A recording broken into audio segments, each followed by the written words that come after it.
Martes 28 de marzo, bienvenidas, bienvenidos, esto es Noticias 7, gracias como siempre por su preferencia. Aquí tenemos las noticias más completas del ámbito nacional e internacional. Muchísimas gracias por seguir a la televisión pública. Tenemos nuestra propuesta informativa de inmediato. Esto es Noticias 7.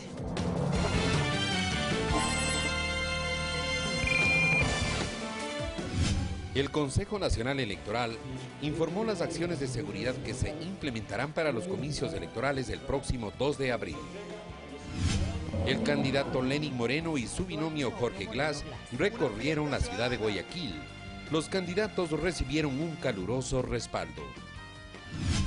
Rechazo ciudadano a los medios de comunicación comerciales y privados que no informan sobre la investigación del diario argentino Página 12.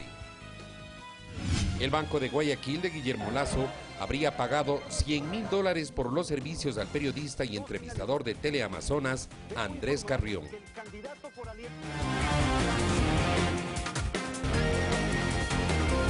Comenzamos. El Consejo Nacional Electoral informó las acciones de seguridad que se implementarán para los comicios electorales del próximo 2 de abril. Más de 80.000 uniformados participarán en dichas actividades. Con el objetivo de nuevamente garantizar la seguridad de todo el proceso electoral y de la ciudadanía, el ministro coordinador del ramo, César Navas, y el presidente del CNE, Juan Pablo Pozo, detallaron que se desplegarán cordones de seguridad en las juntas provinciales de escrutinio y en las instalaciones del CNE para evitar desmanes como los que se produjeron el pasado 19 de febrero. Bienvenida a cualquier tipo de manifestación que implique el respeto en democracia o su pronunciamiento en democracia, siempre en paz. Pero vamos a dar todo el resguardo pertinente a las instalaciones del CNE y de las juntas provinciales para que puedan desarrollar, sobre todo desarrollar de forma adecuada su trabajo.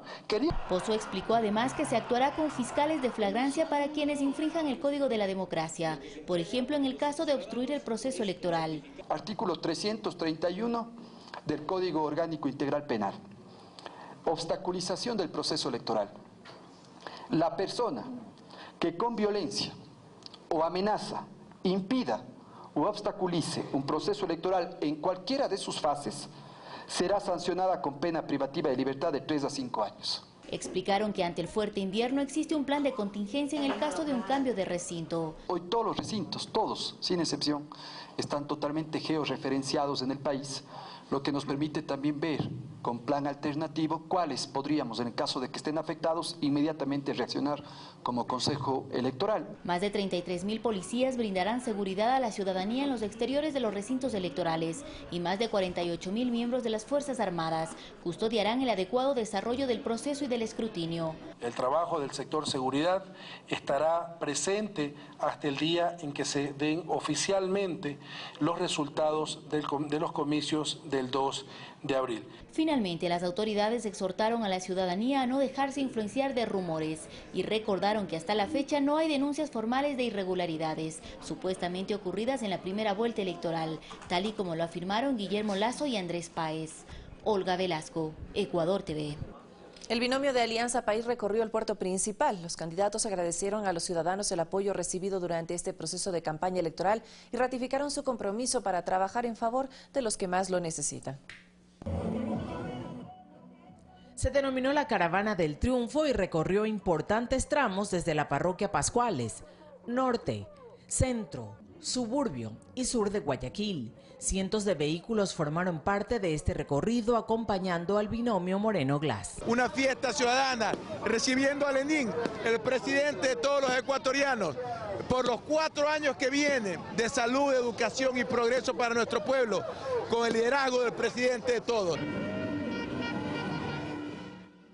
Los ciudadanos reconocen las importantes obras ejecutadas durante los 10 últimos años y anhelan que el proyecto de la Revolución Ciudadana continúe. Si el que no quiere ver es porque tiene la vista tapada, pero la realidad nos dice otra cosa. Están todas las pruebas ahí para que nosotros veamos tantas obras buenas que ha hecho nuestro gobierno. Como la hidroeléctrica, como la ayuda social a la gente que más necesita, los hospitales, en la educación.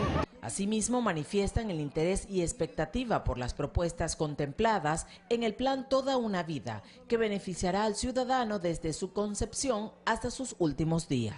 Por ejemplo, como va a ayudar a las amas de casa con el préstamo, a los jóvenes, y lo que va a ayudar también a los ancianos de los 60 años en adelante, que dice que van a tener un futuro mejor. El asunto de que protege a la vejez, en primer lugar, y en segundo lugar, la construcción masiva que va a haber, casa para muchas personas que no tienen su casa. El candidato al sillón presidencial, Lenín Moreno, al finalizar esta caravana en el sector del Pedregal, en el Guasmo Sur, indicó que en su gobierno ni la salud ni la educación serán privatizadas, que sus propuestas se basan en la solidaridad, valor que no caracteriza al candidato Guillermo Lasso. ¿Y cómo va a tener la solidaridad si no la tuvo? No la tuvo cuando en el feriado bancario no le importó las viudas, los viejecitos, los huérfanos, y se enriqueció 30 veces. Pasó su capital de $1 millón a 30 millones de dólares únicamente en una empresa. El único que ganó de la desgracia del pueblo fue precisamente ese sinvergüenza banquero. Durante este martes, el candidato Moreno cumplirá agenda en la provincia de Los Ríos. Guadalupe Ayoví, Ecuador TV. Y en Quito, Lenín Moreno se reunió con representantes de 35 empresas internacionales con el propósito de presentarles las oportunidades de inversión que existen en el país. Un portafolio de más de 38.000 millones de dólares en 159 proyectos generaron el interés de los asistentes. 4 mundos en un solo país con una nueva plataforma productiva rentable para las inversiones fue el mensaje de Lenín Moreno a los empresarios internacionales, a quienes destacó la solidez del sistema de dolarización. Vamos a mantener el dólar.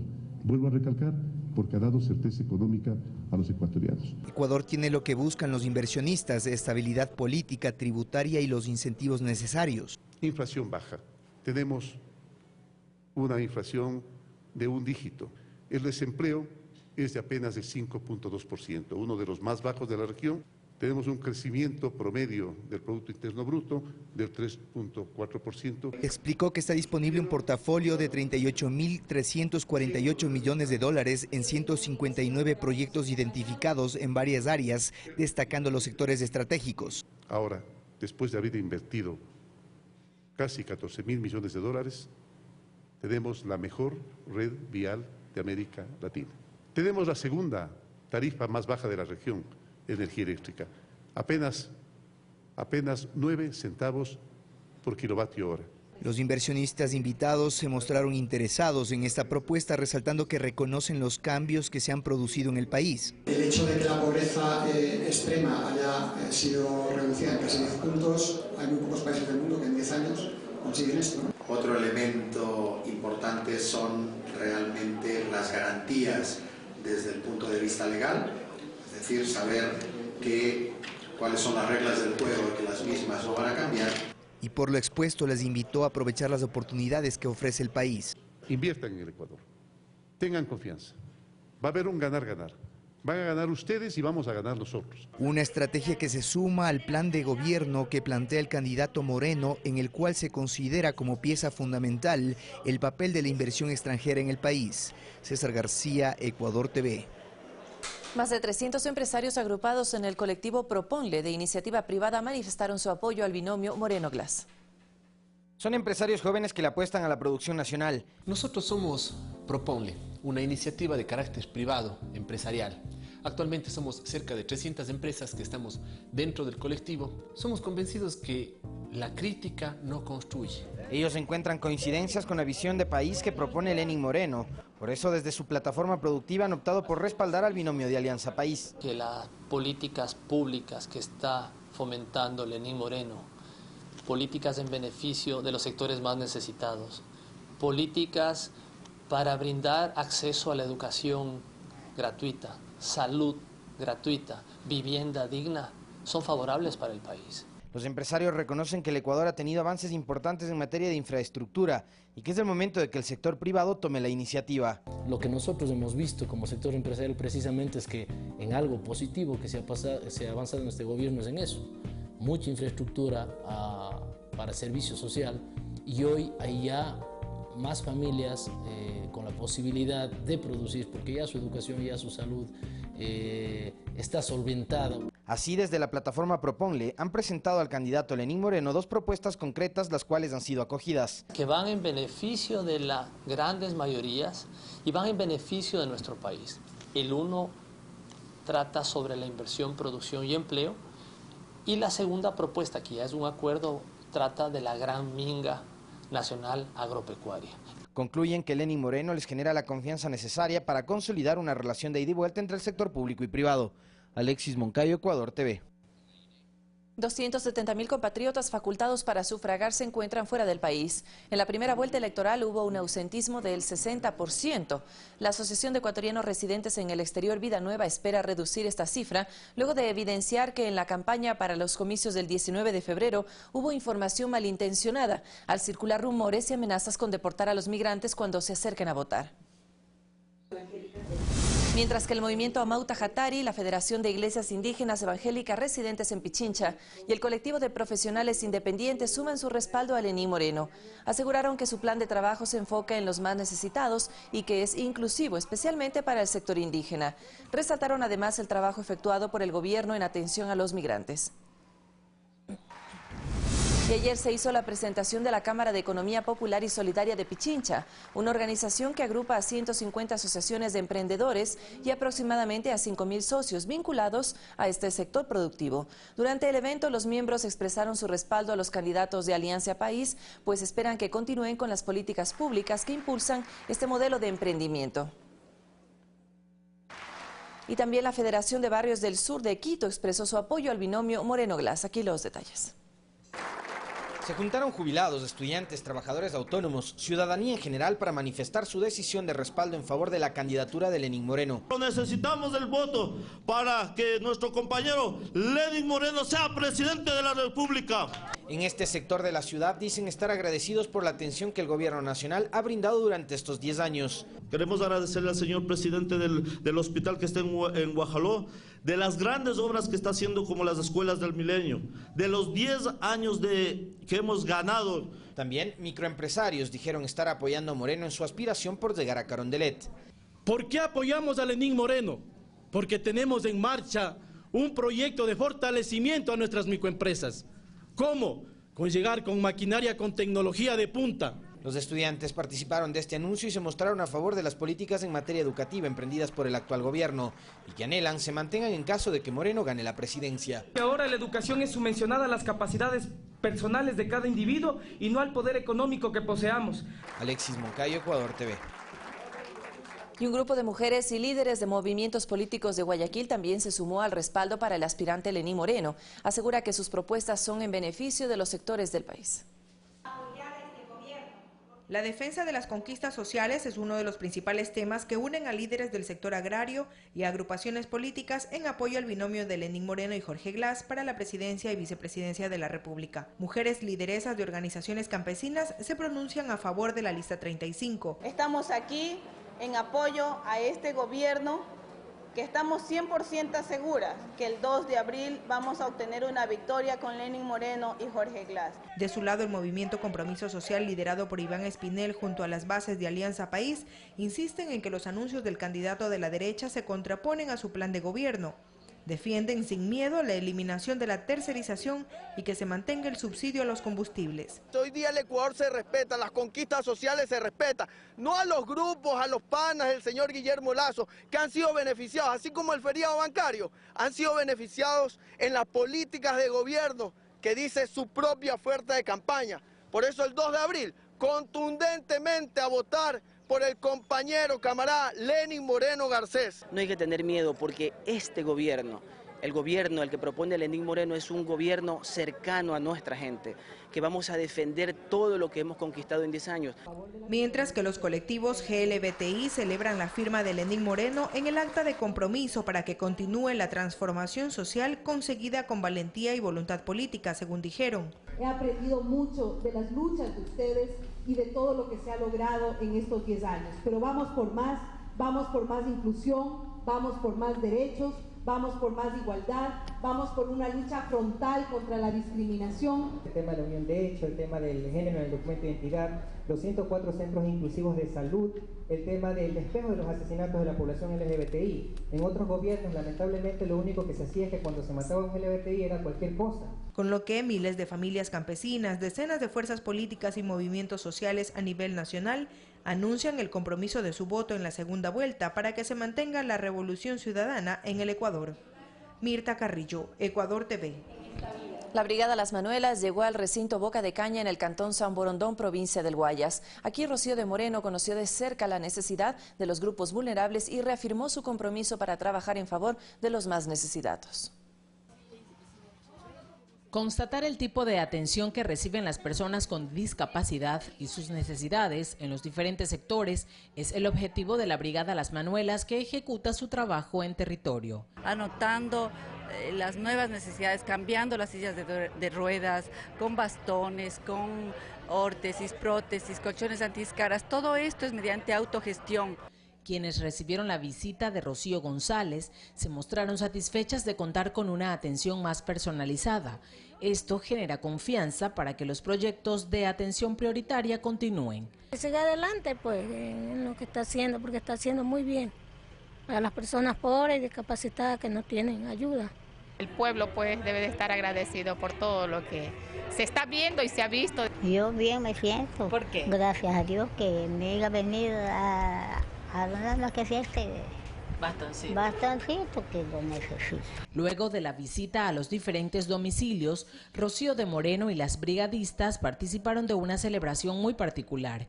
Michelle, la cumpleañera, recibió una nueva silla de ruedas. Se busca promover en la ciudadanía una cultura de solidaridad y amor al prójimo. No tengo palabras para expresar este tan lindo gesto. Y trabajemos en conjunto, unamos otra vez al Ecuador. La misión Manuel Espejo unió al Ecuador, es lo que queremos. Para salir adelante necesitamos estar unidos. Durante los próximos días, la Brigada Las Manuelas recorrerá las provincias de La Suay, Manabí, El Oro, entre otras, acompañando también a los niños, jóvenes y mujeres. Guadalupe Ayoví, Ecuador TV.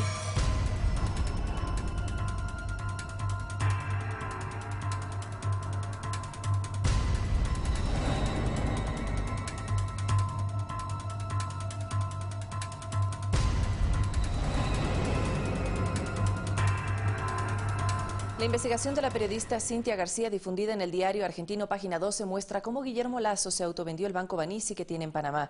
En la publicación también se revela que el notario Roger Arosemena, encargado del registro de los bienes de Lasso, es su socio en empresas que están en paraísos fiscales. La autora de los artículos Lasso, magnate offshore, y Lasso en jaque por los negocios en Panamá, del diario argentino Página 12, reiteró los principales argumentos de su investigación. Primero, Guillermo Lasso se autovendió el Banco Banissi S.A., usando la figura de un holding donde él figura como el principal accionista, bajo el nombre de Pietro Overseas. Con lo cual, todo hace indicar, hay toda una prueba indiciaria de que Guillermo Lasso se autovendió el Banco Banissi. Segundo, reafirmó que Banissi S.A. es un banco de papel que es controlado desde Ecuador. De hecho, él mismo reconoce hoy en día, reconoce que él tiene un banco pequeño en Panamá, el Banco Banissi. Nosotros sabemos que ese Banco Banissi es un banco de papel, un banco offshore, propiedad de Guillermo Lasso. Esto podría configurar el delito de peculado bancario que tiene pena de prisión.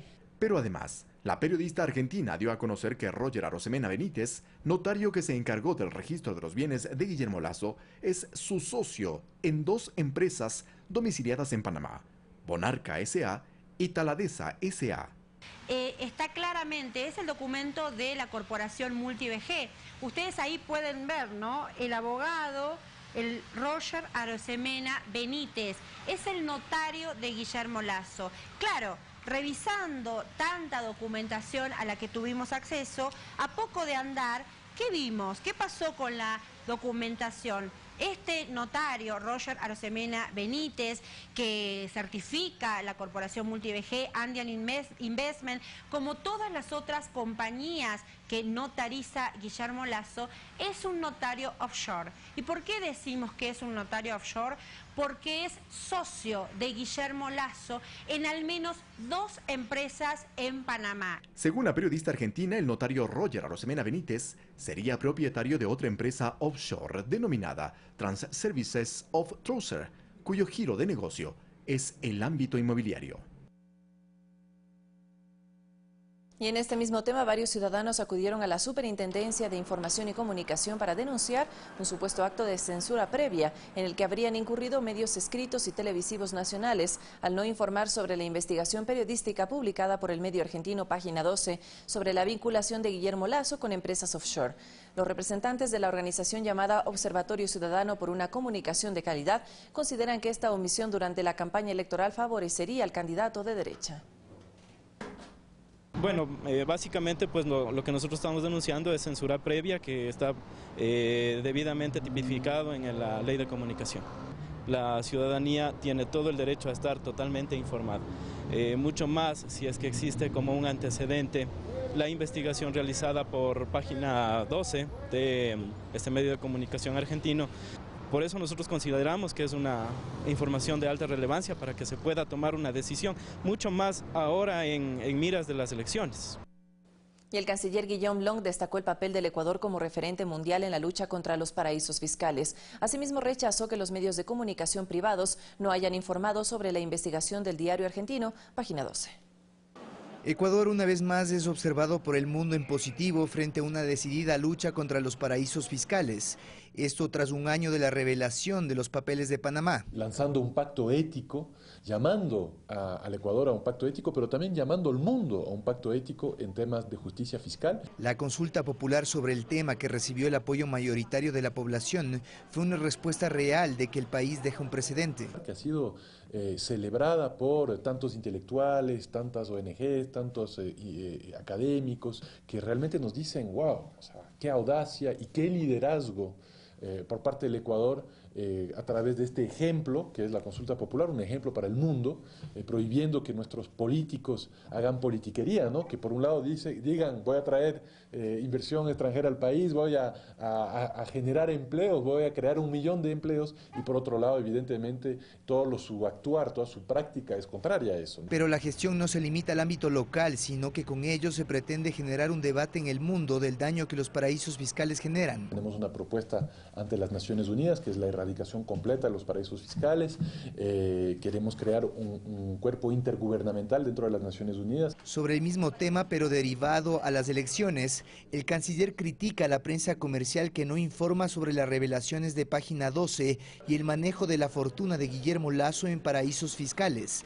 Dinero que, según la investigación, creció durante el feriado bancario. Pietro sería Lasso, Pietro es Banisi Holding es Banisi, es decir, ahí hay todo un entramado, ¿no? Y no obstante, los medios mercantiles aquí en Ecuador, claramente en campaña a favor de Guillermo Lasso, no publican ni una nota. Eso es increíble. Todo es Odebrecht, donde no hay hasta la fecha una sola prueba. César García, Ecuador TV. Según una investigación del portal Datos Certero del Banco de Guayaquil, propiedad de Guillermo Lasso, habría pagado aproximadamente $100.000 por los servicios del periodista y entrevistador de Teleamazonas, Andrés Carrión. El valor recibido se aproximaría a los $100.000 en 26 facturas que Andrés Carrión habría emitido al Banco de Guayaquil entre septiembre de 2013 a enero de 2016. La publicación de esta información la realizó el blog Datos Certero tras la entrega de información por parte de un ex empleado del banco, quien además habría afirmado que la cancelación de este dinero contaba con la orden directa de Guillermo Lasso, dueño de dicha entidad financiera. Facturas que habrían sido emitidas por sus servicios como periodista. Como prueba, el portal presenta la lista con los números referenciales de cada factura para que sus lectores puedan verificar la autenticidad de los documentos en la página web del Servicio de Rentas Internas, algo que también fue corroborado por Datos Certero. Ecuador TV se comunicó vía telefónica con Andrés Carrión para tener su versión sobre el tema. Sin embargo, señaló que no le interesa referirse al mismo. La posición de Carrión llama la atención del catedrático Dax Toscano, quien considera que este caso sí debe ser aclarado, más aún cuando en la entrevista que realizó este domingo a Guillermo Lasso se habría notado parcialidad hacia el candidato de la alianza Creo Suma. Muchísimas gracias por su presencia esta noche. Felicidades. Gracias, Andrés. Que descanse, que duerma tranquilo. Muchas gracias. Jorge Glass, al que el propio Carrión en el programa Hora 25 quiso acusar sin ninguna prueba, de esa misma manera deberían los periodistas investigar sobre estos supuestos pagos. El periodismo investigativo no existe en el Ecuador. Eso significa que los periodistas de los medios privados están solamente repitiendo lo que sus grandes industrias y grandes cadenas, tanto a nivel nacional como a nivel internacional, les imponen. Este comportamiento no le sorprende a Toscano, para quien varios comunicadores han demostrado abiertamente su respaldo al candidato de la banca, asegura. Por ejemplo, el periodista Diego Kendo en Radiovisión casi que suplicaba a su audiencia que vote a favor de Guillermo Lasso. Lasso participó por primera vez en una contienda electoral en 2013, precisamente en el año que se habría iniciado los pagos a Andrés Carrión. Alex Llanos, Ecuador TV.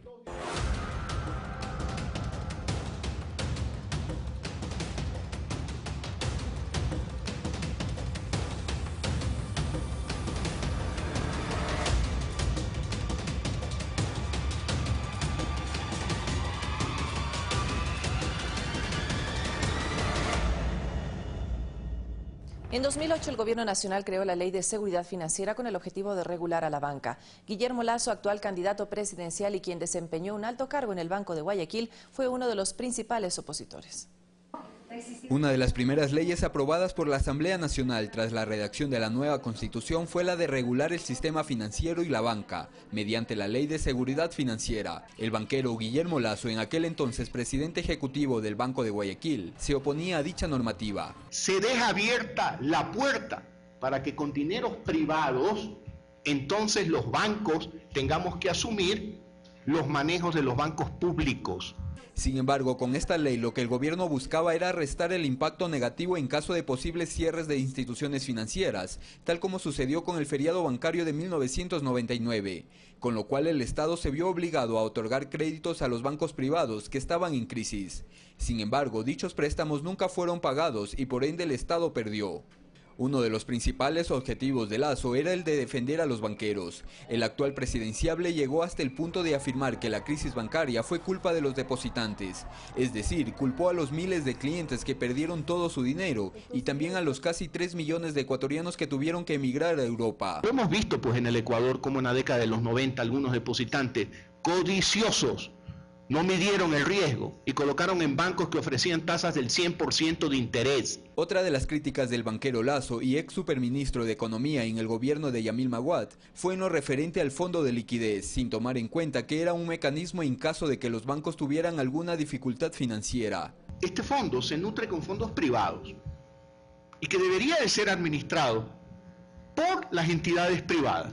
La regulación de las tasas de interés y las tarifas bancarias en favor de la ciudadanía fue otro de los puntos que criticaba, ya que según él afectaba directamente a sus colegas. Uy, pero ¿cómo este banquero viene a defender la utilidad de los bancos? Este es un cínico, este es un banquero indecente. No, señores, la utilidad de los bancos es fundamental para el desarrollo del país. Es más importante que los bancos ganen dinero a que los supermercados ganen dinero. Inclusive criticaba el manejo de los bancos públicos. Y no es que estoy prejuzgando que los bancos públicos se manejan mal, no, es que ellos tienen un objetivo distinto al del sistema financiero privado. El objetivo fundamental de ellos sí es contribuir al desarrollo del país. Sin embargo, ahora en campaña electoral ofrece entregar préstamos a través del Banco de Fomento, una entidad pública. Es decir, que para el banquero Guillermo Lasso, la banca estatal para fines electorales no perjudicaría a la privada. Rodrigo Galvez, Ecuador TV.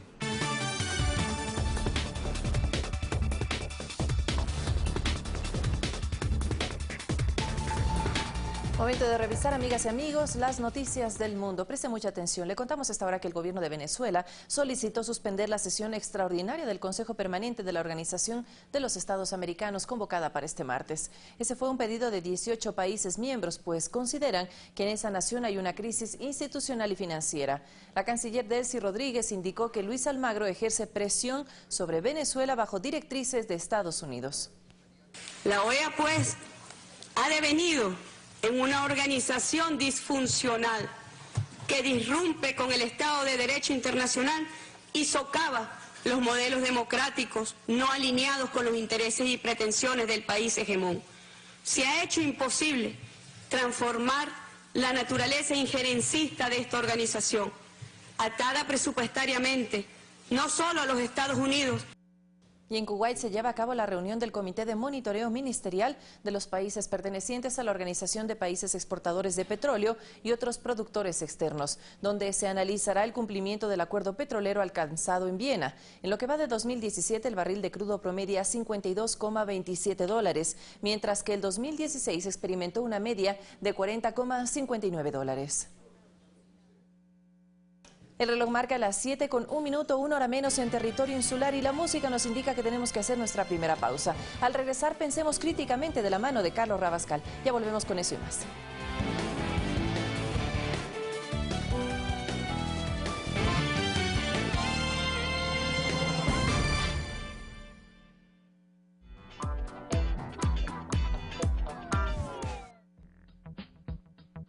¿Sabe usted cuáles son los créditos más populares a los que podría acceder gracias al BIES? Bueno, Vanessa, uno de esos, por ejemplo, es el quirografario. Pero también el hipotecario, si es que usted está interesado en adquirir una vivienda propia. Tendremos aquí expertos del Banco del Instituto Ecuatoriano de Seguridad Social para despejar todas sus dudas. Por supuesto, como siempre, aquí, al mediodía. Por Ecuador TV, 2 en punto.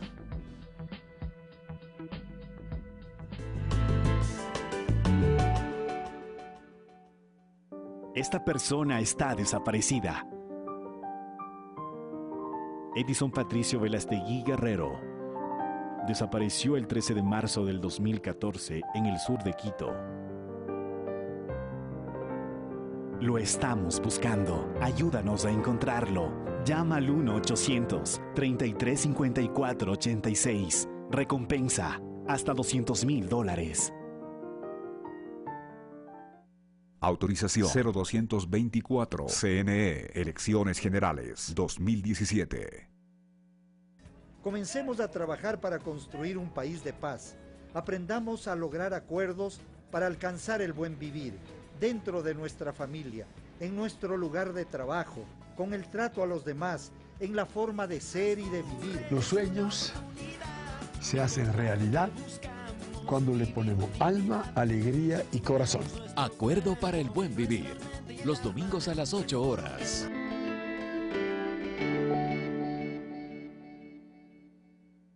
Le invitamos a ver El Otro Lado de, un programa basado en entrevistas a personalidades ecuatorianas que han sido reconocidas a nivel nacional o internacional por su trayectoria, la trascendencia de sus logros y la importancia alcanzada en sus aspectos políticos, deportivos, culturales y sociales.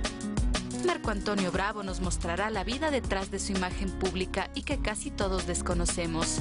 El otro lado que influyó para llegar a ser personalidades representativas del Ecuador. El otro lado de, todos los sábados, 20 horas, por Ecuador TV.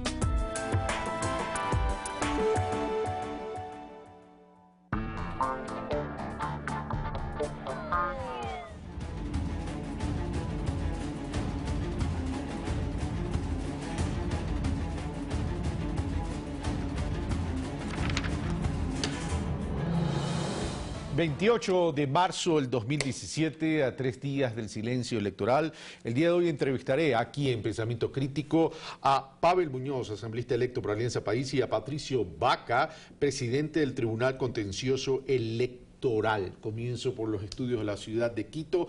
Pavel Muñoz, muy buenos días. Gracias y felicitaciones por esa curul que ganaste por el favor del voto popular. Carlos, buenos días a ti, pero sobre todo a la gente que nos ve y nos escucha.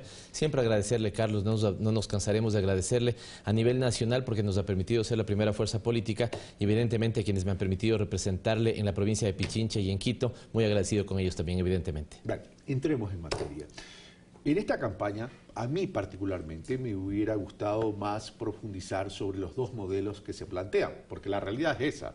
O sea, en estas elecciones están en juego dos modelos que están luchando por el espacio correspondiente para llegar al poder y gobernar el país durante los próximos 4 años.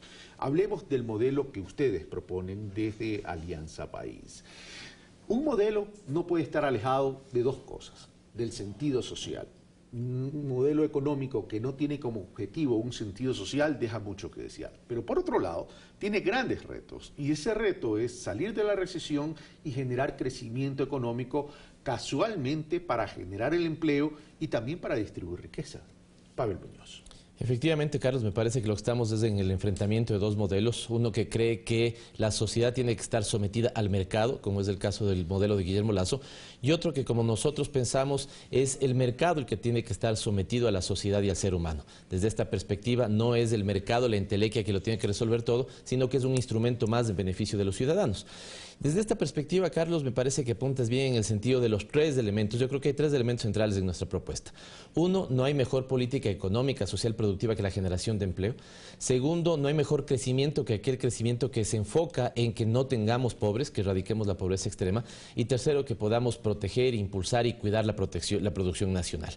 Estos tres elementos son los ejes centrales de nuestra propuesta por lo siguiente. En primer lugar, en la generación de empleo, evidentemente, Carlos, esta es la necesidad más sentida de los ecuatorianos. Y hay que pensar en un paquete para la generación de empleo, desde duplicar las capacidades que tenemos en turismo, apostarle fuertemente al tema de la agricultura y la agroindustria, tener en los jóvenes la posibilidad de tener el motor de desarrollo más importante, para esto $300 millones para impulsar su desarrollo, tener las industrias nuevas, que son industrias que permiten la generación de otras industrias, y para eso hay que aprovechar la infraestructura que se ha planteado en el país, y finalmente el tema de la construcción, que es un elemento, ¿no es cierto?, que te permite juntar muchas piezas de la producción nacional en este propósito. Ver, vamos por partes, y yo lo que quiero enfocar son temas estructurales. Voy a partir del empleo. Si te parece, parto del empleo.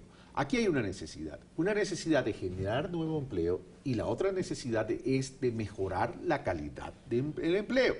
Recordemos que el empleo no adecuado, que tiene algunos rubros, el rubro del subempleo y tiene el rubro del empleo no adecuado, es importante en el país. Más o menos está por el 50%, a lo mejor un poquito menos, por el 50% de la población económicamente activa. Entonces, desde ahí hay un reto. Entonces, ¿cómo vamos a generar ese nuevo empleo y cómo vamos a migrar ese empleo no adecuado al empleo adecuado? Considerando que no ha habido cambios estructurales en la composición de los empleos en el Ecuador, siendo el principal generador de empleo el sector agropecuario y luego el comercial. Pavel Muñoz. Es cierto, y este ha sido un reto estructural de la sociedad ecuatoriana. Recordemos que en estos años de gobierno por primera vez logramos que el empleo adecuado se ponga por encima del empleo inadecuado. Y este fue un logro histórico. Lastimosamente, digamos, la crisis económica que ha vivido toda América Latina nos golpeó en un poquito más de un punto el tema del desempleo. Hemos tenido en estos años históricos, digamos, el desempleo más bajo de América Latina. El reto está ahí, Carlos, evidentemente. No solamente hay que generar empleo, sino que hay que generar empleo de calidad. Y el empleo de calidad está asociado con el con el respeto a los derechos de los trabajadores. Por eso nosotros tenemos una línea roja, que es el derecho de los trabajadores, en términos de seguridad social, en términos de que se les pague al menos el mínimo, ¿no es cierto?, que está establecido en la ley, en términos de que trabajen las 8 horas establecidas también en los marcos legales, y en términos de que sus derechos, como los que están asociados a los sobresueldos, como los que están asociados a las vacaciones, nunca se vean afectados. De ahí nuestra preocupación central, Carlos, sobre esta idea, que es más un eslogan que una concreción. Hasta ahora no he visto que el candidato Lasso haya podido contestar cómo van a crear 1 millón de empleos, ¿no es cierto? Veía algún análisis, me parece que nos daba casi cerca de 100 empleos por hora en los próximos 4 años. Este es un eslogan, no es una realidad. Nosotros tenemos un paquete de política pública que aprovecha lo que el Ecuador ha hecho, porque las carreteras están para aprovecharles y para volcarles al ámbito de la competitividad productiva. Las nuevas hidroeléctricas están volcadas para generar nuevas industrias. El tema de los proyectos multipropósito está volcado para regar 409.000 hectáreas y ser evidentemente una potencia productiva en el agro, como lo pensamos ser. Ahora, y sigamos con temas estructurales, es decir, a ver, y contigo hemos conversado esto en cámaras y fuera de cámaras.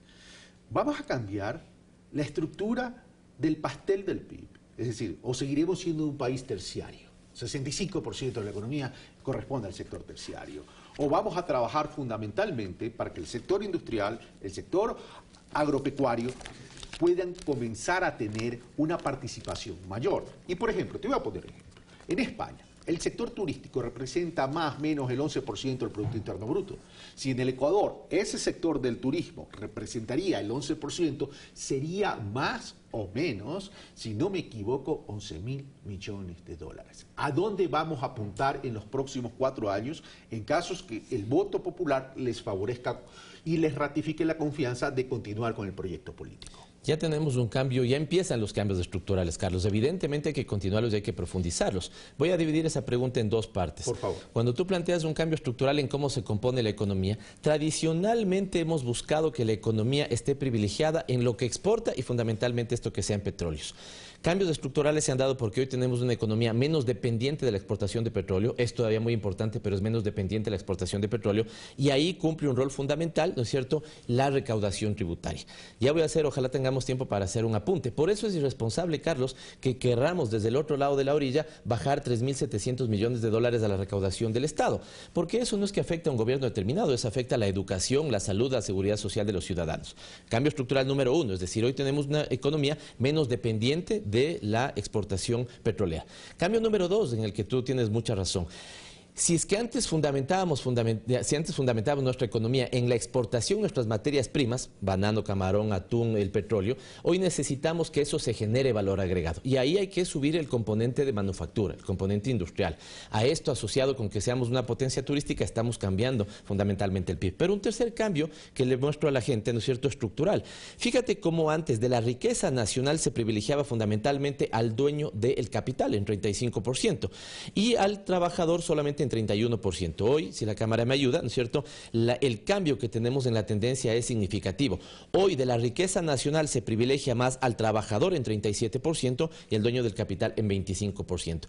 Detrás de esto hay una sociedad justa, y una sociedad justa, Carlos, es buena para el gran industrial, es buena para el turístico, es buena, digamos, para que tengamos una sociedad con derechos. Si tenemos una sociedad justa con mayores niveles de democratización de la riqueza nacional, estamos haciendo bien a todo el país. Y en ese sentido ya generamos cambios estructurales. Vamos a otro tema estructural, porque en esta campaña, es que yo quiero salir de los enunciados, porque si hay algo que a mí me ha agotado y desgastado en esta campaña, más allá de la campaña negativa, es que no pasamos de los enunciados. Entonces, yo quiero ir a lo estructural. Vamos, hay que volver los ojos al campo.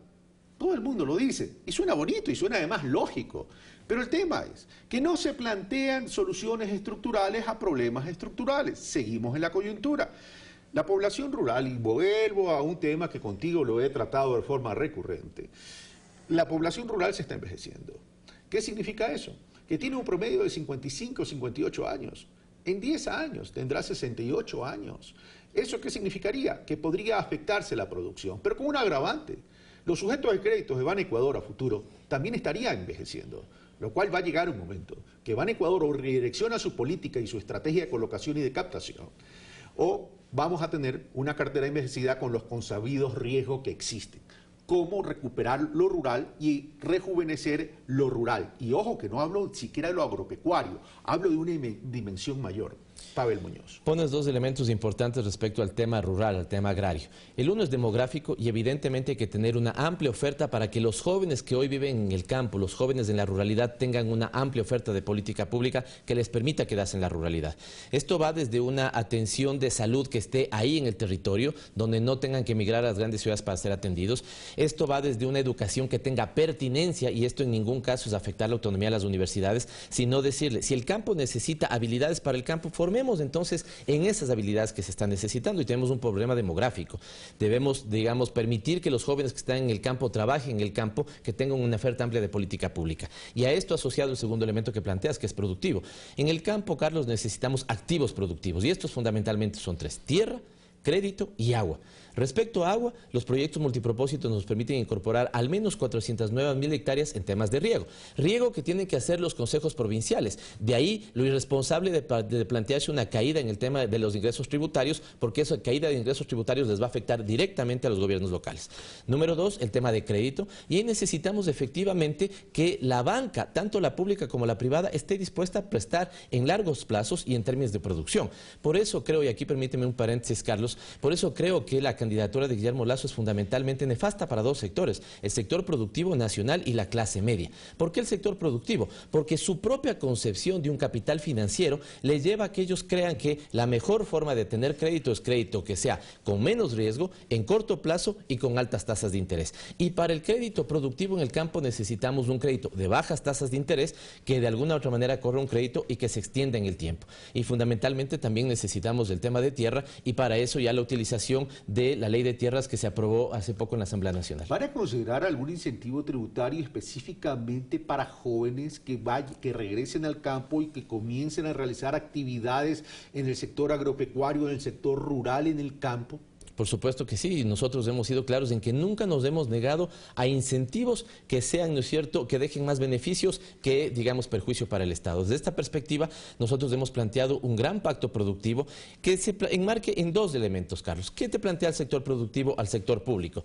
Te plantean que le sostengas incentivos, de acuerdo. Te plantean que quieren tener una previsibilidad de la política tributaria y la política regulatoria, de acuerdo. Te plantean que quieren tener, digamos, cero trámites, totalmente de acuerdo, y que me parece que hay un cuarto elemento que en este momento no estoy recordando. Totalmente de acuerdo, pero previsibilidad normativa, previsibilidad tributaria, incentivos, cero tramitología y mantener la inversión que jalone, ¿no es cierto?, que te impulse también la inversión privada, la inversión pública que te impulse la inversión privada, de acuerdo. ¿Qué le pedimos al sector productivo? Pongan ustedes metas de reinversión de sus utilidades, pongan metas de que esa inversión de utilidades esté destinada a una economía que genere mayor valor agregado, aperturen nuevos mercados y generen nuevas plazas de empleo. Estamos ambos de acuerdo en esos elementos, vamos con un gran pacto productivo ya. Es decir, también enfocarse al tema agroindustrial. Efectivamente, efectivamente. Okay. Ahora, vamos al otro tema. ¿Cómo piensan erradicar la pobreza extrema? Porque eso es parte de la propuesta de ustedes. ¿Cuáles van a ser los mecanismos, las estrategias, las políticas de Estado para erradicar la pobreza extrema? Porque esto no es cuestión tan solo de decirlo. Elemento fundamental, y ahí evidentemente que tal vez nuestro objetivo prioritario es, y esto desde el sentido social y desde el sentido económico, la mejor economía es la que genera empleo y la que erradica la pobreza extrema. Así como, digamos, el gobierno que genera bienestar es aquel que combate la pobreza extrema. Pero ojo, no solo a la pobreza extrema, también tenemos las clases medias a las que hay que darles una amplia oferta de política pública, cosa que el candidato de la banca no lo hace. Déjame poner un ejemplo clarísimo que salió el día domingo y yo lo escuché, clarísimo con el tema de las zonas francas. Su concepción es que como el modelo neoliberal genera, digamos, una capa de pobres que hay que atender, entonces dice, claro, yo liberalizo impuestos a aquellos que quieren hacer una inversión para un hospital, me hacen un hospital de 100 camas y les digo que 25 camas me den, ¿no es cierto?, para atender a los sectores más pobres, aquellos que cobran el bono de desarrollo humano. De acuerdo. ¿Y la clase media? Carlos, ¿y la clase media dónde se va a atender? Si lo que está detrás, digamos, es una suerte de privatización del sistema de salud. Por eso nosotros hemos planteado que un país, digamos, un Estado que quiere cuidar a sus ciudadanos tiene que hacerlo en todo el ciclo de la vida. Trabajar fundamentalmente en desarrollo infantil integral, combatiendo la desnutrición, trabajar en educación temprana, en educación inicial que ha empezado en los últimos años, a la que hay que darle una importancia fundamental, sostener los logros que tenemos en matrícula, pero mejorar calidad en el ámbito de la educación inicial, permitir que los adolescentes terminen su formación secundaria y permitirlos que lleguen a una universidad, a una formación que les permite trabajar directamente, como la técnica tecnológica y aquella que les permite desarrollar sus habilidades en el tema de la universidad. Vamos a otro tema estructural, que hay que medirlo en términos de horizonte de tiempo, y con esto termino, Pavel, porque ya lamentablemente en la mañana tengo poco tiempo. Seguridad social. A ver, las estadísticas del Ecuador están diciendo que las familias ecuatorianas están teniendo menos hijos. ¿Qué significa que tenga la sociedad ecuatoriana en promedio general menos hijos? Significa que en un horizonte de tiempo, no hablo en el corto plazo, pero sí en el largo plazo, pero hay que gobernar pensando en sostener estructuralmente al país, va a haber menos aportantes que los que tenemos el día de hoy. Y se requieren mínimo 8 aportantes para mantener un pasivo, es decir, un jubilado. Haciendo esa proyección vamos a tener un problema, que no solo es del Ecuador, eso está pasando en el mundo. ¿Qué se piensa hacer para poder estructurar de forma fuerte a la seguridad social ecuatoriana? Carlos, solamente no quisiera dejar suelto brevísimamente el punto anterior. Por eso es que el plan Toda una Vida ha tenido tanto éxito, porque ahí lo que tienes es una atención a todo el ciclo de vida. En el tema del bono, en el tema de la pensión jubilar, en el tema de la construcción de 325,000 casas, que es una medida, ¿no es cierto?, que te permite que los pobres tengan casas, que la clase media tenga casas y que el sector productivo se dinamice. Así que el plan ahí es completo. La seguridad social, quisiera mostrar este cuadro a la ciudadanía porque se han dicho muchas falsedades sobre la seguridad social. Nosotros, respecto a lo que preguntas, Carlos, tenemos una ventaja, y esta ventaja se llama bono demográfico. Por varios años más, el Ecuador va a tener una población más joven y en edad de trabajar, que para, por ejemplo, la seguridad social es bueno. Cuando nosotros empezamos el 2006, la seguridad social tenía 1.500.000 afiliados. En el 2015 tiene 3 millones y medio de afiliados. Los jubilados eran 192.000, ahora son 462.000. Las pensiones promedio eran de $285, hoy son de $546. Hemos crecido en unidades familiares, en hospitales de nivel. Los ingresos, antes teníamos ingresos en la seguridad social de $1.100, hoy de $1.191 millones, hoy son más de $6.000 millones, y los egresos, digamos, evidentemente también han crecido en proporción a la atención de las personas que estamos atendiendo. Hay que trabajar sobre la sostenibilidad del sistema aquí, o en China, o en Singapur, o donde fuera. Y la sostenibilidad del sistema se hace de manera inteligente, Carlos, buscando fundamentalmente que amplíen los afiliados de la seguridad social. De ahí que tú decías una pregunta fundamental. ¿Cómo hacemos que se formalice, que haya mayor calidad del trabajo, teniendo claro que los empleadores, ¿no es cierto?, no solamente tienen que generar empleo, sino que tienen que generar empleo de calidad. Y detrás de la calidad del empleo está la seguridad social. Que tengamos más afiliados en la seguridad nacional es bueno para todos, Carlos. Desde esa perspectiva, ojalá los gerentes, muchas veces que evaden la propia, digamos, el propio beneficio que les da a ellos estar afiliados, no lo hacen. Muchas veces buscan el trabajo fácil, aquel que de alguna u otra manera no obliga a que sus trabajadores tengan la seguridad social. Si queremos una seguridad social sostenible en el tiempo, con los principios de solidaridad y con este tripatrismo que al final es bueno, ¿no es cierto?, el Estado, los empleadores y los trabajadores, necesitamos entonces que se sostengan políticas de Estado y que no vengamos con una lógica de querer refundar el país cada 10 años. Lo que necesitamos, Carlos, es que lo que se ha hecho bien, sostenerlo y mantenerlo, lo que haya que corregir, evidentemente hacerlo, pero fundamentalmente seguir en la senda de desarrollo que tanto beneficio nos ha dado en los últimos 10 años. Gracias, Padre Muñoz, por responder a mis preguntas y refrescar con estos temas esta campaña electoral. Con todo gusto, Carlos, siempre un gusto. Hacemos una pausa y regresamos de inmediato ya con la presencia del doctor Patricio Vaca, presidente del Tribunal Contencioso Electoral.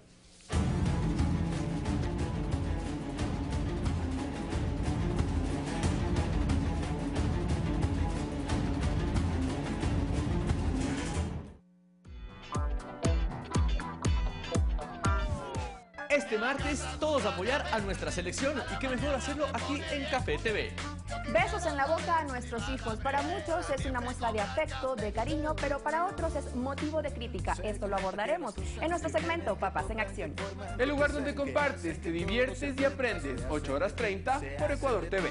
Ecuador, Ecuador, Ecuador, Ecuador, Ecuador. IES, mejor que nunca. Los mega hospitales del IES son una realidad. Construimos con la máxima calidad y al menor costo por metro cuadrado. 52 nuevos hospitales y centros médicos en menos de 2 años, con una inversión inédita de más de $700 millones.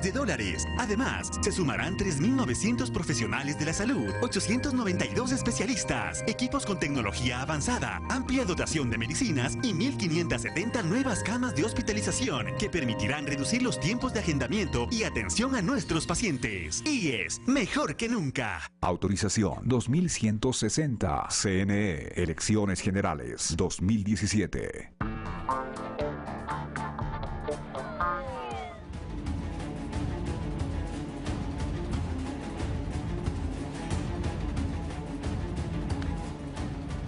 Estamos de vuelta, amigos televidentes, ya en los estudios de la ciudad de Guayaquil. Se encuentra con nosotros el doctor Patricio Vaca, presidente del Tribunal Contencioso Electoral.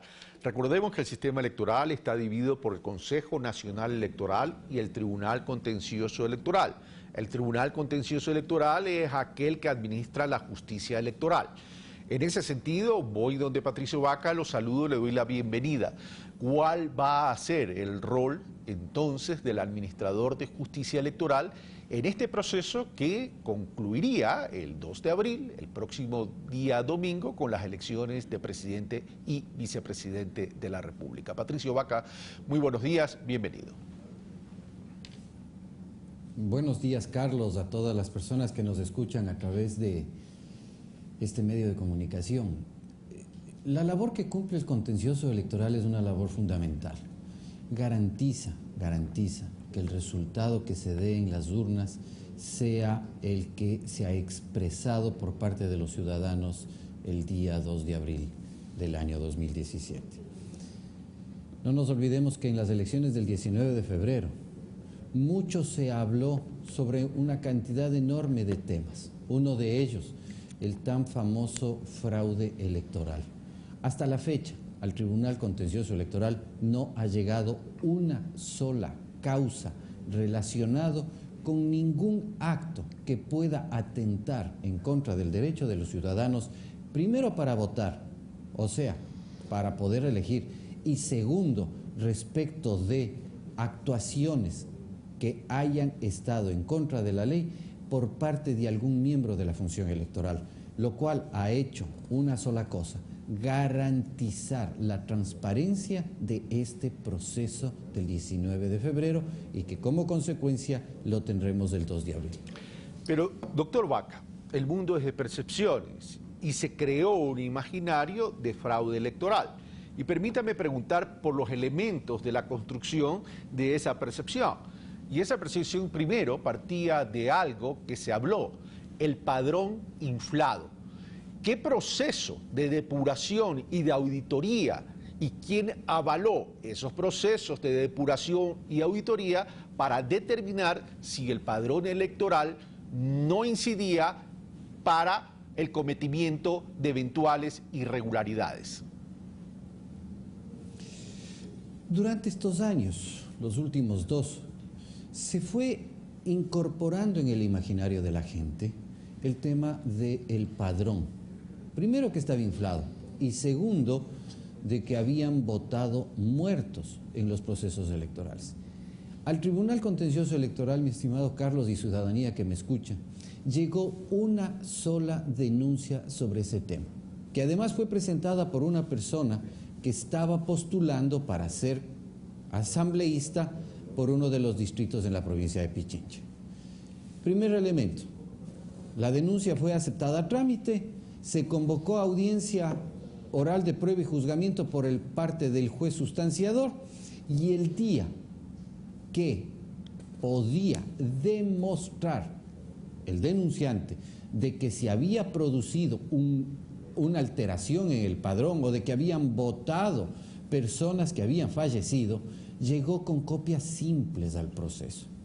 A nosotros, como jueces, como seres humanos, como abogados que somos, conocemos perfectamente, mi estimado Carlos y ciudadanía, que una copia simple no hace fe en ningún proceso judicial. En esas condiciones, sí nos parece que esta actitud de más de 1 año y medio, en la cual se llegó a decir que se había inflado el padrón, que habían votado personas que habían fallecido, no fue más que una actitud concertada para dañar la imagen y el buen nombre de la función electoral, del Consejo Nacional Electoral y del Tribunal Contencioso Electoral. Por lo tanto, yo sí rechazo ese tipo de actitudes que desgraciadamente lo único que han generado es una incertidumbre en la ciudadanía, y que hemos visto el 19 de febrero no pasó absolutamente nada. Otro de los elementos, y quiero ir desbrozando los elementos en esta entrevista para que usted tenga la oportunidad de responder, porque yo creo que la ciudadanía también aspira y anhela respuestas. Otro elemento es la inequidad en la aplicación de la justicia electoral, producto de que se asocia a la autoridad electoral, tanto al CNE como al Tribunal Contencioso Electoral, con afinidades al actual régimen y al actual proyecto político. ¿Qué estadística tenemos para desvirtuar ese elemento que permitiría la construcción de una percepción de fraude electoral? ¿Cuáles son las estadísticas para revertir esa percepción de inequidad en la aplicación de la justicia electoral?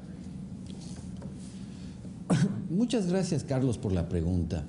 Mire, cuando se quiere deslegitimar a un ser humano se le dice que es amigo, enemigo, que está comprado, que está vendido, etcétera, etcétera. Yo les hago un pedido a la ciudadanía. Revisen las hojas de vida de las personas que hemos postulado para los concursos y van a encontrar que tenemos hojas de vida limpia. Primer elemento que a mí me parece fundamental que la ciudadanía conozca. Segundo, a los seres humanos nos conocen por nuestras actuaciones. Yo les pediría que, por favor, a todas aquellas personas que critican tan duramente al tribunal, asistan pues al contencioso electoral y puedan verificar nuestras actuaciones. Para muestra un botón, mi estimado Carlos y ciudadanía, la OEA, que durante más de 1 año y medio se habló de que no vendría al proceso electoral del 19 de febrero, fue invitada y es la que más observadores mandó para este proceso electoral. Y la OEA no ha tenido contemplación alguna con ningún proceso electoral en América Latina para puntualizar aquellos errores o problemas que se habían producido en cada proceso electoral. Primera reflexión que hay que hacerse. La OEA, en este proceso electoral del 19 de febrero, ¿qué observaciones hizo al proceso? Pequeñas y puntuales. ¿Habló de fraude? Jamás. Primer elemento. Segundo, yo les invitaría, por favor, a que vayan al Tribunal Contencioso Electoral, porque a los seres humanos nos conocen por nuestras actuaciones. Que vayan y que nos sentemos a revisar los procesos. Eso hizo la OEA. Y la OEA, a través de sus delegados, no hizo señalamiento o puntualización alguna. Tercero, vengan a ver y estadísticamente establezcamos cuál ha sido la actuación del tribunal respecto de aceptación y trámite y sentencias favorables o aceptación y no negativa o negativa de trámite y sentencias desfavorables, tanto a los grupos afines al gobierno como a los grupos que se han denominado o se denominan de la oposición. Para muestra un ejemplo, Alianza País hizo 2 pedidos de reconteo de paquetes electorales en este proceso electoral. El uno en Sucumbíos, que por sentencia el tribunal no lo aceptó porque no estuvo bien fundamentado. Y en Guayaquil también se hizo el pedido y nosotros como Tribunal Contencioso Electoral le dijimos que no al pedido de Alianza País. Pero sin embargo, cuando se produce el pedido por parte de la Alianza Creo Suma, Alianza Sáchila, en Santo Domingo de los Sáchilas, se hizo la apertura, no de los 104 paquetes electorales que pidieron, sino de 50. Y el resultado, luego de haber hecho la apertura de los paquetes electorales, no varió en nada. Es más, el candidato que pidió perdió 6 votos, al igual que otros partidos políticos, otras organizaciones políticas. Y además, hubieron otros partidos en que ganaron unos pocos votos. Repito, a los seres humanos júzguennos por nuestras actuaciones, pero ya basta de pretender calentar el escenario político y que lo vienen haciendo a través de redes sociales, a través de una campaña que no es la que, como tú hace un rato hablabas con el entrevistado anterior, de propuestas en la que se discutan las ideas, sino ha sido una campaña en la que se ha agredido y ha ofendido, llegando inclusive, rebasando los límites de las familias, de la intimidad y agrediendo de forma intolerable cosas que antes en el Ecuador no se lo había visto. Ahora, y el otro tema tiene que ver con lo que sucedió en la primera vuelta. Se especuló mucho en la cantidad de días que se demoró en dar los resultados oficiales en términos de la primera vuelta electoral, porque se hablaba o se habló de un 5% de inconsistencia en términos de juntas receptoras de voto. ¿Cuál es el procedimiento? Primero, de acuerdo a la ley, ¿en qué tiempo se está obligado a dar los resultados oficiales? ¿Qué pasa si se presentan este tipo de inconsistencias en las actas? Sigue un procedimiento. ¿Cuál es el procedimiento? ¿En cuáles son las instancias para seguir ese procedimiento hasta llegar al Tribunal Contencioso Electoral? ¿Y en qué tiempo se debe dar los resultados? Aquí hay que hacer una puntualización a la ciudadanía. Cuidado, si es que el resultado del domingo 2 es estrecho, vayamos nosotros, por apurarnos en entrega de resultados, a cometer una equivocación. Y ahí sí hay que pedir muchísima seriedad, muchísimo profesionalismo a todas aquellas entidades que se dedican a hacer encuestas o encuestas de boca de urna y entregar resultados que en un momento determinado no vayan a recoger la voluntad popular. Los electores emiten el pronunciamiento a través de una papeleta de votación que es depositada en un paquete electoral, en una urna. Los ciudadanos son los que cuentan los votos a través de la Junta Receptora del Voto. Y ellos lo que hacen es emitir un acta. Esa acta que se incorpora al sistema del Consejo Nacional Electoral y que se entrega a las organizaciones políticas, son contrastadas por las organizaciones políticas a través del sistema. Y en ese momento que hubiera alguna inconsistencia, tanto numérica como que no existieran las firmas de quienes son los miembros de la Junta Receptoras del Voto, en ese momento se rezagan esas actas y tenemos que esperar que a las 9 de la noche la Junta Provincial se reúna y empiece a destrabar aquellas actas que tienen inconsistencias. Si ese hecho persiste, la Junta tiene la obligación de abrir los paquetes electorales y contar. En el evento de que no se aceptara ese pedido por parte de la Junta, pueden acudir al contencioso electoral, pero es obligatorio pasar por ese procedimiento para que pueda llegar al contencioso electoral. Por lo tanto, aquí le informo a la ciudadanía, no es cuestión de que un candidato grite a los cuatro vientos, quiero que me abran los paquetes electorales. Tiene que darse necesaria y obligatoriamente un trámite previo.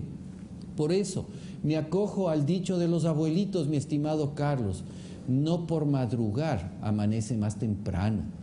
Preferible que nos demoremos el tiempo que sea necesario para poder entregar información veraz y certera, oficial, respecto del resultado. Juan Pablo Pozo ya nos ha dicho que en pocas horas se tendrá esa información, pero yo aquí sí le pido a la ciudadanía dos cosas fundamentales. Primera, respetemos la voluntad popular de la forma más pacífica. Y la segunda, que no hagamos algo que el 3 de abril nos tengamos que arrepentir como sociedad, que no pongamos a nuestros compatriotas al riesgo del enfrentamiento en las calles y, como consecuencia, la pérdida de vidas humanas. Y yo le hago ese llamado a los candidatos y a los partidarios, porque no podemos poner en riesgo la democracia ni podemos afectar la vida de los seres humanos. Patricio Vaca, muchas gracias por estar con nosotros. El presidente del Tribunal Contencioso Electoral, una recomendación tanto al CNE como al TCE, CNE, Consejo Nacional Electoral, que administra la parte del proceso en sí, de los votos, del conteo y de los resultados, y el Tribunal Contencioso Electoral, que administra la justicia electoral. En estos días sería conveniente, señor presidente del TCE, que emprendan una campaña bastante dinámica y educativa y a profundidad del territorio para que sea la que ciudadanía se entere cuáles son los procedimientos, porque lamentablemente esto solo pasa en las elecciones. Por tanto, hay un gran tiempo que la gente desconoce cuáles son los procedimientos de un proceso electoral. Señor presidente, muchas gracias por estar con nosotros. Gracias a usted y buenos días. Nosotros hemos terminado por el día de hoy. Esto fue Pensamiento Crítico. Soy Carlos Rabascal. Por cierto, antes de terminar, pensaba hacer un comentario el día de hoy en relación a lo que está saliendo en las redes sociales de ayer. Primero, creo y decidí que no valía la pena. Y dos, una decisión muy particular y muy personal la voy a comunicar cuando regrese de vacaciones. Estaré ausente entre el 22 de abril y el 11 de mayo, y a mi regreso de vacaciones les daré a conocer una comunicación a partir de una decisión particular que tiene que ver con mi continuidad en el periodismo. Un fuerte abrazo, soy Carlos Rabascal.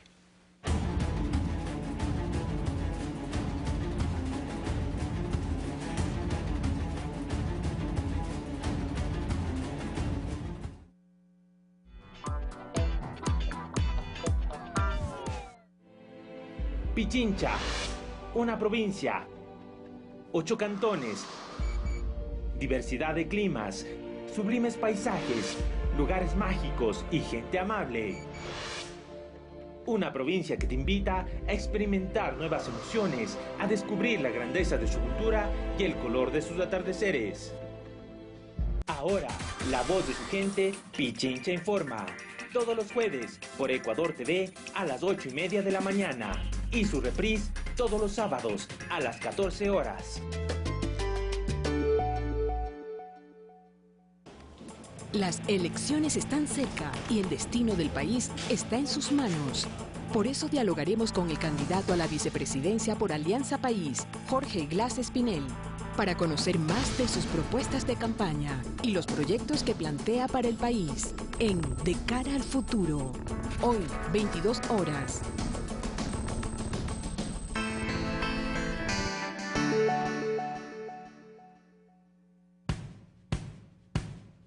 Esto no es un zoológico, es la dura, salvaje y remota naturaleza.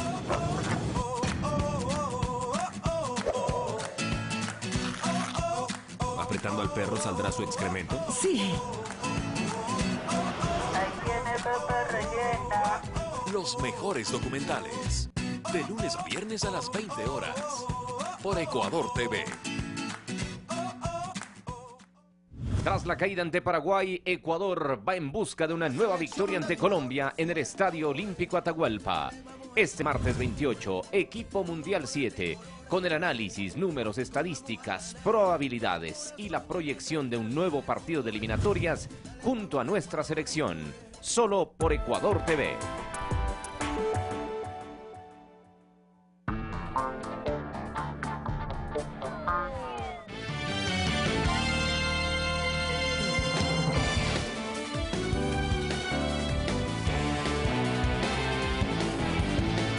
Martes 28 de marzo y tenemos más información para compartir con todos ustedes. Desde el puerto principal me acompaña nuestro compañero Abraham Verduga.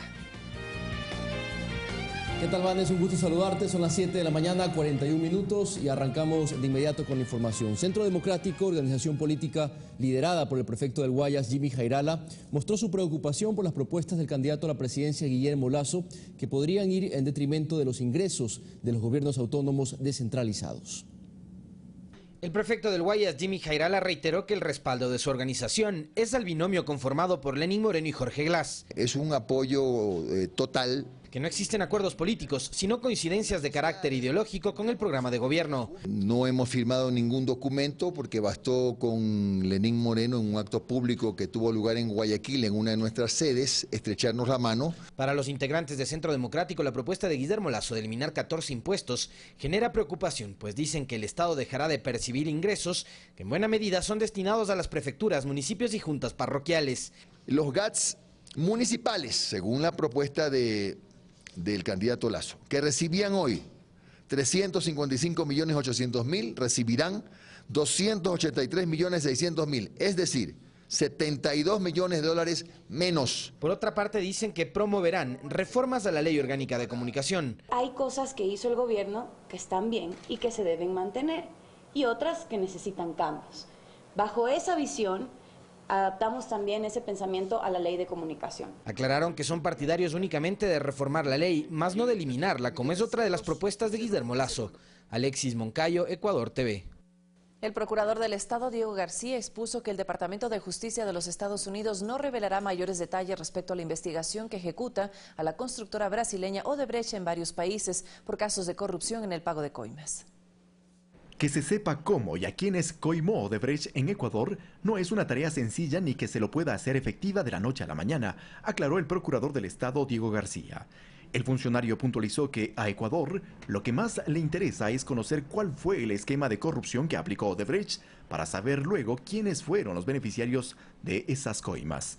Y eso es lo único que nos permitiría tener claro cuántos contratos estuvieron relacionados con la corrupción, en qué casos y con qué personas, qué cantidades. Respecto a la ansiedad colectiva que exige a las autoridades que se conozcan nombres, el abogado del Estado precisó que esto no es tan simple y que tampoco depende de la voluntad de la Fiscalía o gobierno ecuatoriano.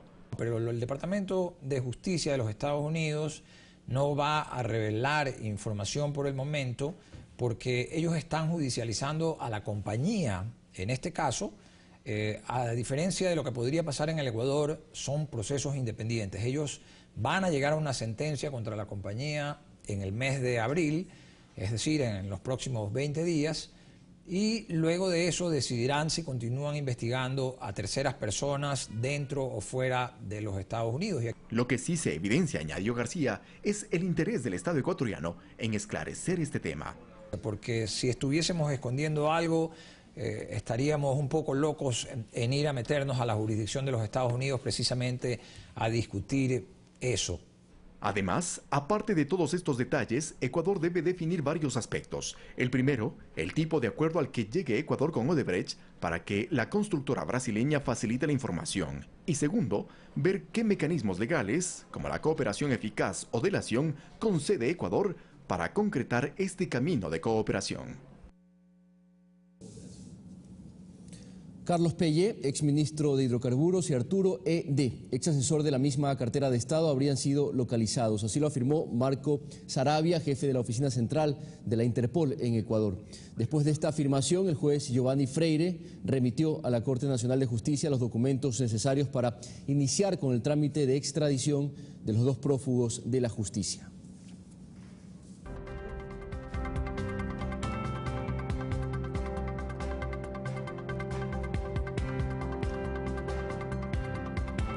Buenas noches. Guillermo Lasso, candidato a la presidencia por el Movimiento Creo, presenta esta como su principal oferta para llegar a Carondelet.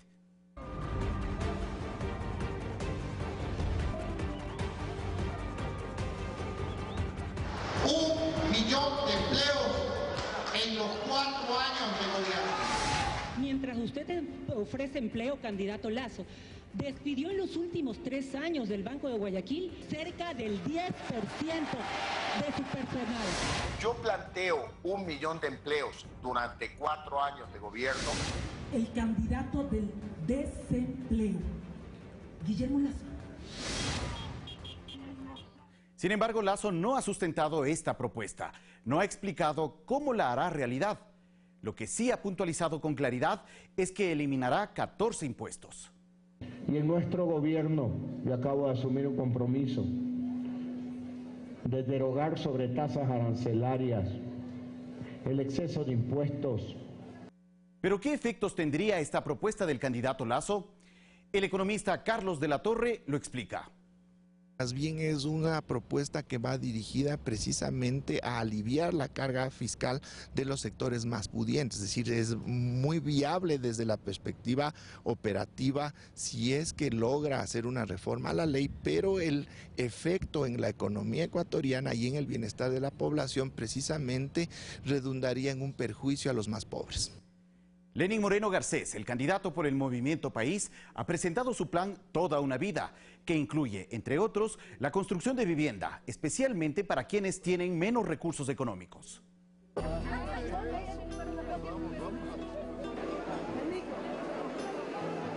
Un saludo para... Vivienda para los adultos, vivienda para los matrimonios. ¿Cómo ayuda un pequeño patrimonio a que una mujer sienta que consolida la unidad familiar? Por eso la vamos a dar a las mujeres la casa. La propuesta de Moreno busca paralelamente dinamizar y fomentar la mano de obra en el país, generar trabajo. Estamos asumiendo un rol de un Estado social, de un Estado que se ocupa de las personas, de sus habitantes y que persigue el bienestar de la gente. Esto es la base del buen vivir. Entonces me parece que es una propuesta bastante bien pensada, bien diseñada y además posible. Gracias por acompañarnos. Mañana analizaremos más propuestas de campaña de los candidatos a la presidencia de Ecuador. Hasta la próxima.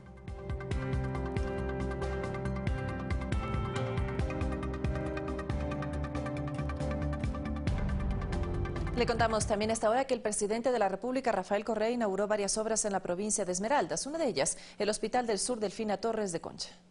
Sigo sin dormir una noche más, tengo un sentimiento, todo está bien. Fue un agradecimiento especial realizado por los niños cantores del pueblo y el grupo Bocapelo, lo que dio un ambiente emotivo al acto oficial de inauguración del Hospital General del Sur Delfina Torres de Concha, una obra cuya inversión supera los $90 millones, que comprende la infraestructura y el equipamiento que proyecta servir a más de 610,000 personas de la provincia de Esmeraldas. El presidente Rafael Correa comentó la fuerte inversión que se ha realizado en salud en los últimos 10 años. Esta es la década ganada en todos los sentidos, pero en salud, sin lugar a dudas. hemos invertido en salud más de 16.000 millones de dólares, 8 veces más que los 2.000 millones invertidos entre el 2000 y 2006 por los 3 anteriores gobiernos. Esta obra fue largamente esperada por la población de la provincia verde por 35 años. La Casa de Salud cuenta con 740 profesionales que atenderán especialidades de ginecología, neonatología, cirugía, emergencia, rehabilitación, laboratorio, consulta externa, unidad de quemados, entre otras áreas. La infraestructura que se inauguró permitirá triplicar la capacidad de camas con las que cuenta actualmente la provincia. Luego el presidente Correa recorrió e inauguró el Centro de Atención Ciudadana, que reúne a 31 instituciones estatales como el Registro Civil, Servicio de Rentas Internas, Corporación Financiera Nacional, Agencia Nacional de Tránsito, entre otras. En estos 2 bloques laborarán 450 funcionarios que mejorarán la atención a la ciudadanía en un solo lugar, con lo cual se optimizará recursos y tiempo. Se estima que 161.000 personas se beneficiarán con la apertura de este centro. Ya en horas de la tarde, el jefe de Estado se dirigió a la parroquia Carlos Concha, un sector rural en donde sus habitantes se dedican principalmente a la agricultura, para inaugurar una de las 13 unidades educativas siglo XXI que de manera simultánea se entregaron en la provincia de Esmeraldas y Santo Domingo de los Áchilas. Aquí criticó el modelo propuesto por el candidato de la derecha Guillermo Lasso, que según explicó busca implementar un modelo privatizador. Y esta gente está pensando en la familia de clase media urbana no aumentar dinero a la educación pública, sacar de la educación pública, sacar de escuelas como la 10 de septiembre en la Carlos Concha, para con esa plata dar cheques, vouchers a ciertas familias y que ellos puedan elegir con esos cheques dónde pagar la educación, es decir, educación privada. A nivel nacional existen 51 unidades educativas del siglo XXI en funcionamiento, 76 unidades del milenio, 12 instituciones repotenciadas y 26 unidades provisionales. Con imágenes de Miguel Casa y David Santillán desde la provincia de Esmeraldas, Carlos Flores, Ecuador TV. 7 de la mañana, 51 minutos. Otro tema, la vicepresidenta Sandra Naranjo, vicepresidenta encargada, cumplió agenda de actividades en Santo Domingo de los Áchilas. En esta provincia recorrió el Hospital Gustavo Domínguez e inauguró la Unidad Educativa Siglo XXI. Vamos a ver. La jornada inició con un recorrido en el Hospital Gustavo Domínguez, donde Sandra Naranjo, vicepresidenta encargada, constató el funcionamiento de varias áreas recientemente repotenciadas, entre ellas neonatología, centro quirúrgico y centro obstétrico. Son buenas noticias para Santo Domingo. El hospital finalmente terminado, de la información que yo tengo, estaría listo en unos 2 meses y con eso haríamos ya la inauguración al 100% del hospital. Con dicha repotenciación, este hospital pasa de 76 a 120 camas de capacidad, pero una vez que culmine la construcción de la nueva torre, se contará con camas adicionales para hospitalización y unidad de quemados, esperando así contar con una capacidad total de 180 camas, cambios que evidentemente entusiasman a la población. Antes, era pésimo aquí, no había casi ni atención ni nada, ahorita se ve ya más amplio y más atención. Otro de los logros es la acreditación internacional en nivel oro que alcanzó esta casa de salud, así lo indica Patricio Cabrera, gerente del hospital. Se está cumpliendo con todas las normas y procedimientos médicos, administrativos. Fue el primer hospital acreditado en la zona 4. En horas de la tarde, la segunda mandataria verificó los avances de 2 unidades educativas que se levantan en el casco urbano de Santo Domingo. Luego de ello, se trasladó a la parroquia rural Plan Piloto para inaugurar oficialmente la unidad educativa Siglo XXI Luis Aníbal Yepes. En este momento tenemos 38 en construcción que entrarán en operación para el nuevo año escolar en el mes de abril, a finales de abril. Madres de familia y niños se muestran emocionados al poder ser testigos de políticas públicas destinadas a mejorar la calidad de la educación. Muy bonito, muy bueno. Por eso aquí voy a poner a mis hijos a estudiar. Contenta de estar estudiando aquí, porque voy a tener una escuela más nueva, voy a tener unos profesores más perfectos. Desde Santo Domingo de los Áchilas, Jennifer Ramón, Ecuador TV. La Secretaría Nacional de Educación Superior, Ciencia y Tecnología, CENESID, entregó la beca 20.000. Los beneficiarios destacan esta política de Estado. Y se calificaron las becas 19.999 y 20.000 en estos 10 años de gobierno. Desde una política que apunta a la transformación social, desde un motor de cambio, sostiene el principal de la CENESID, la educación y el conocimiento. La principal inversión que hemos hecho nosotros como CENESID, sin el cual no se puede hablar de ninguna transformación social, es el fortalecimiento del talento humano. Y cuya inversión en 10 años alcanza los $567 millones, es decir, El Ecuador invierte en educación el 2% del Producto Interno Bruto, frente al 0.8% que destinaban gobiernos anteriores. América Latina pasó en el mismo periodo de 1.2 a 1.3. Realmente somos el país que más ha crecido en científicos en la región. Ocurre en medio de un trabajo estructurado, planificado, añade. Andrea y Esteban lo confirman y destacan su esfuerzo, pues son las mejores universidades a las que van a estudiar, y son ellas también las que califican sus postulaciones. Nos demostraron que no necesitamos tener una gran posición social, o tener mucho dinero, o tener influencias, que simplemente con nuestra aptitud académica, con nuestras ganas de salir adelante, con nuestro empeño, con la motivación que tengamos, es suficiente para poder lograr nuestros sueños. Que debe entenderse este esfuerzo del país como una política no solo de este gobierno, sino de Estado, sostienen. La manera de defender este derecho, por supuesto, en una democracia es en las urnas. Con el trabajo realizado hasta el momento, el siguiente paso o nivel apunta a la reducción de prometeos en el país para que sean los ecuatorianos becarios retornados los que se encarguen de tomar la posta. Creo que también es saber devolver este beneficio que tenemos cada uno de nosotros como becarios. Porque para que se dé un impacto masivo necesitas masa crítica masiva, y llegar a la beca 20.000 realmente nos permite tener la esperanza de que esa transformación se está produciendo ya en el Ecuador. Eduardo Córdoba, Ecuador TV. Faltan 4 minutos para las 8 de la mañana. Por sexta ocasión, ProEcuador, a través de la oficina comercial en Nueva York, Estados Unidos, garantizó la participación de 10 empresas ecuatorianas en la Feria de Alimentos del Mar, Seafood Expo North America 2017, que se realizó en Boston. En este evento se ofertaron productos como el camarón y productos de la pesca como sardinas en conservas, atún, entre otros. El objetivo fue dar a conocer la excelencia de nuestros productos a nivel internacional a los más de 20.000 visitantes que llegan a esta feria, aparte de fortalecer las relaciones bilaterales y de promoción comercial en el mercado estadounidense.